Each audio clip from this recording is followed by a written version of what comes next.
Thank you, Shelton, for the word this morning. If you'll join me in prayer. Let the words of my mouth and the meditation of our hearts be acceptable in thy sight, O Lord, our strength and our Redeemer. Amen. I never gave mission work a lot of thought in my elementary school days. Seemed like in our community there was plenty of need, and we were right there. But I do remember that every once in a while, our parents would load us up. We'd travel across the mountain from Oak Ridge to Karnes, Tennessee, and we'd meet up with a small little bus, and the bus would have another group of elementary students on it. And we would play. We would play volleyball, we would play kickball, we would play dodgeball, we would play all afternoon long. They were children just like us. And one of the things that was so neat is that by the end of the day, we looked alike. We were dirty, we were covered with ketchup from our hot dogs, and we had Kool-Aid mustaches from the latest flavor.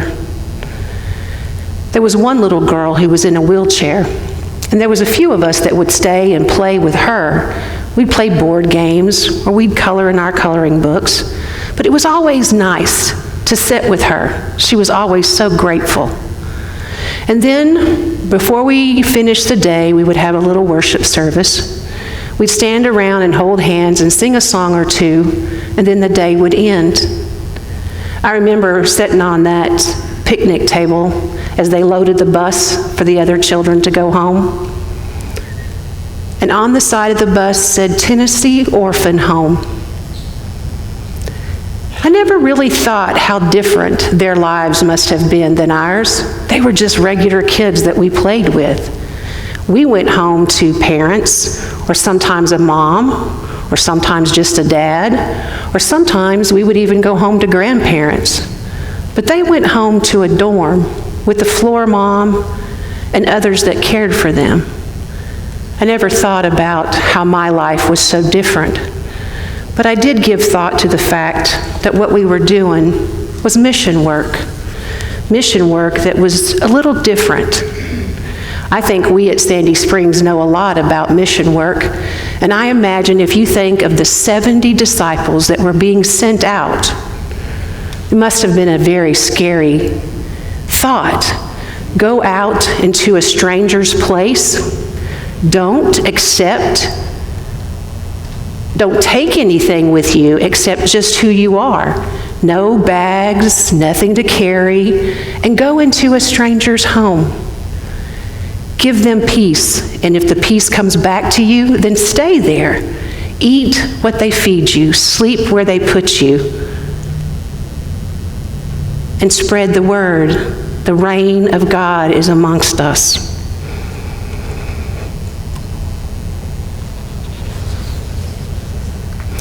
In our reading today, it's almost as if Jesus were to write a letter to his disciples and say to them, "I'm sending you to the other side of the tracks where you aren't accustomed to go. I want you to invite yourself into a stranger's home, and I want you to sit at their table for meals. I want you to eat what they give you, and I want you to sleep where they put you. You can't take anything with you, which will make your stay more comfortable. You simply have to rely on the hospitality of these perfect strangers. Yes, you may feel like you are defenseless as a sheep among wolves, and honestly, that might be a surface meaning. But I want you to go and do good. I want you to help people. Tell them that I sent you, and everything will be all right." We encounter this story of the sending the 70 on the 4th Sunday after Pentecost. 2 by 2, the followers of Jesus go forth to proclaim the reign of God. They are told to pray for other workers to enter the harvest. They are going like sheep among wolves. They are to carry no extras. In this first missionary adventure, Jesus sends his followers out to all the places Jesus will visit. "I send you out like lambs in the midst of wolves," Jesus tells them. How How are we to understand this? Does Jesus want them to be just there for the pickings, for anyone to take advantage of them? No, Jesus also gives them his strength and his power. So they're not lambs at all. Jesus gives them authority over the enemies.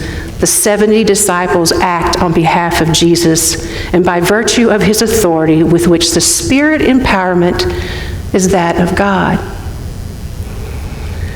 It wasn't until my adulthood that I ventured out on a real mission trip. This time I took our son Evan, then 12 years old, and we went to Nashville. We helped families who had been affected by the 2010 floods.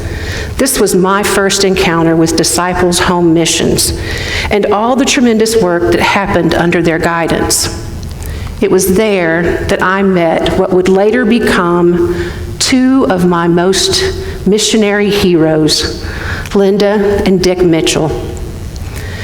Dick greeted our group as we arrived at Eastwood Christian Church. We learned of our sleeping spaces for our sleeping bags. We learned of dinner time and locations where we were to be. And we got our assignments for the next day. Charlotte Hale, Connie Cannon, Linda Mitchell, and I had been assigned to the home of an older African-American woman who needed help with decluttering. There was a big dumpster out front in her yard, and we spent 3 days categorizing stuff.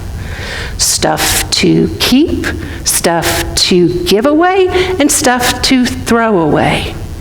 And we cleaned everything we could because the water of the flood was 3 inches into her living space.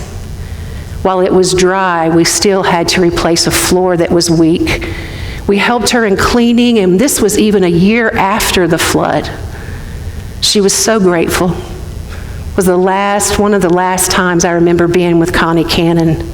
And I remember being there and watching and seeing the joy in this beautiful woman's eyes as we helped her make her home a true place where she was proud to be.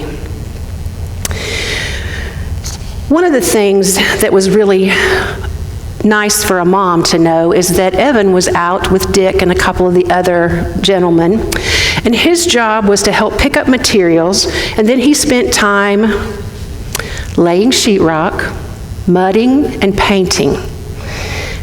When we all returned, we were tired, we were dirty, we were smelly, and all we wanted to do was to take showers.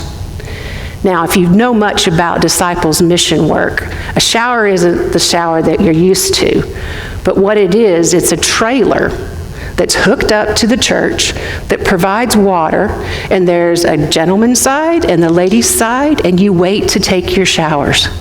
So it's kind of like a portable shower, but it's nicer than the one you might have at a campground. And we each took turns. And at the end of the day, we'd come together and we'd share the stories of who we helped and what kind of situations they had. Afterwards, I remember the drive to our vacation in the Ozarks where Evan and I talked. And we talked about what it was like to have a servant's heart. And I remember visiting Dick in hospice, his last days. And I remember thanking him for the servant's heart that he had given to me and he had given to Evan. You see, that kind of example was the same example that the 70 were to be sent out to do. The 70 are peacemakers. When they enter a village and approach a household, the first words they say, "Peace to this house." Not so different from the normal "peace to you" that you might hear from a Hebrew speaker. The peace greeting is extended in some sort of password challenge. Is the household a son of peace? If so, the Son of Peace lives there. Your peace will rest upon him, but if not, it will return to you. Stay in that house, eating, drinking what they provide. The two are dependent on the hospitality of the household. They are not to be worried about kosher restrictions or purity of the food. They are simply to eat what they are to be given. It's kind of like when you got a kid and you tell them you eat what you get what you get and you don't pitch a fit. It's that same thought. And he wanted to make sure that the disciples didn't stop just because they didn't have kosher food for them.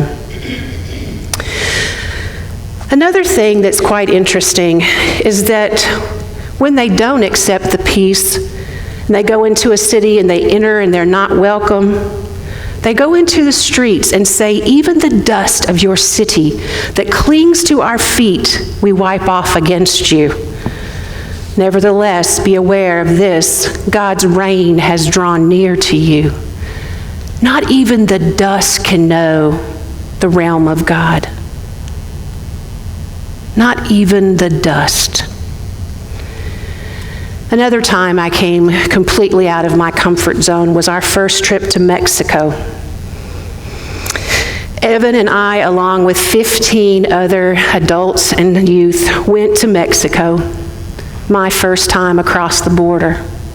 My first time in a van with 12 youth and a bunch of adults.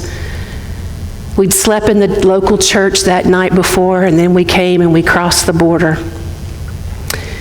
In this place, poverty was a norm, and a house could be made of cardboard. Drinking water came on a truck in a big tank, and the facilities were a hole in the ground.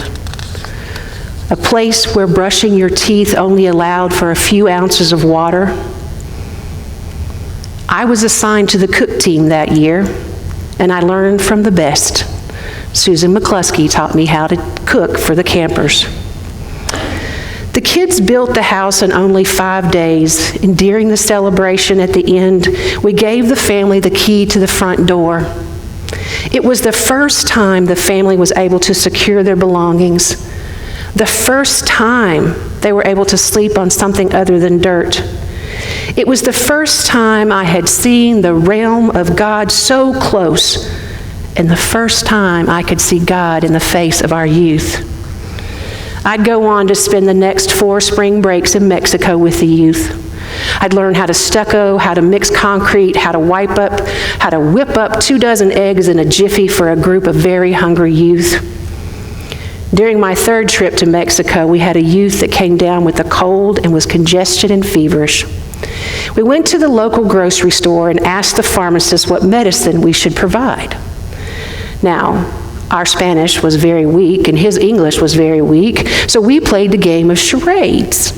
We would blow our nose, he would understand, we would hold our chest as if we couldn't breathe, we would hold our head as if we had a fever, and by the time the conversation was over, we were smiling at one another. We walked out with a decongestant and a pain reliever. It was so nice to see the smiles. He understood, we understood, and there in the midst of the grocery store was the realm of God.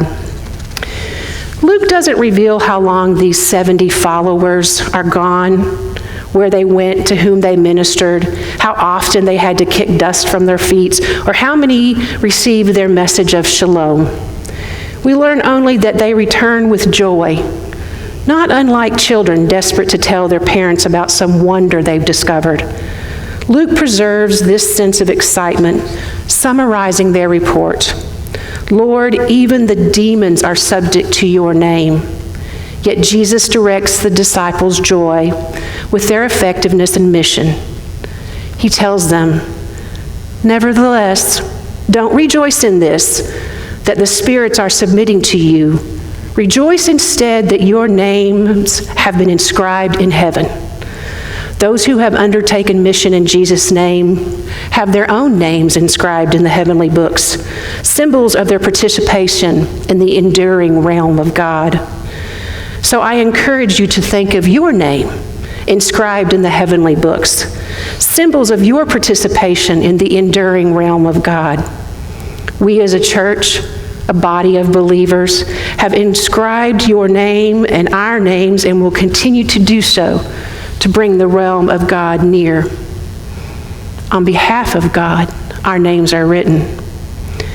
Saint Teresa of Avila has a well-known saying that reminds us that now we carry on the ministry that Jesus gave us. She says, Christ has no body on earth but yours. No hands but yours, no feet but yours. Yours are the eyes through which the compassion of Christ looks out into the world. Yours are the feet with which Christ is to go about doing good. Yours are the hands with which Christ is to bless others now. Amen.